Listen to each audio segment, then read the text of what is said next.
жалпы орта мектебінің биология пәні мұғалімі Жандосова Лиза Ақтайқызы. Бұл қандай орта?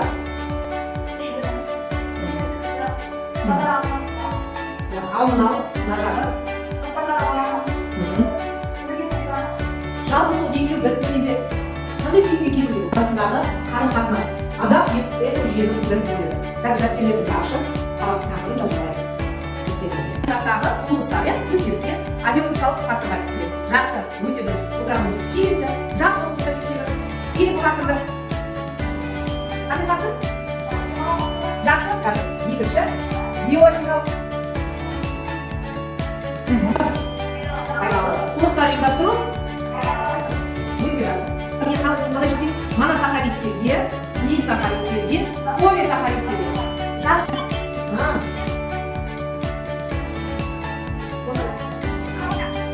Лактозаға.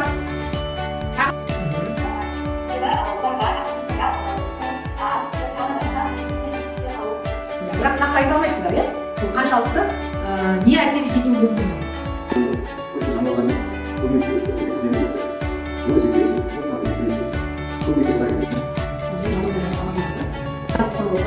Қызметтері, майлардың қасиеттері мен қызметтері.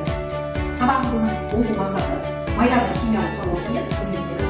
Бірінші жалғыз орта мектеп оқып жүріңіздерші. Бірінші қандай май? Қатты май. Оған қандай майлардың майлардың еді? Бірақ балық, судың майлары сұйық. Себебі бұларды бақылауға қадатын болмадық. Бірақ та мақалды дейсіз балы. Тағы бірақ әйтті балада. Гормон. Жақсы, анаболизм сұйық.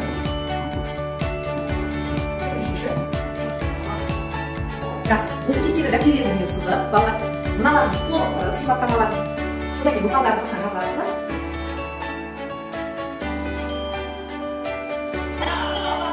Жоқ, олған біз бұл сөймен тартылады. Яғни сабақ ішеміз.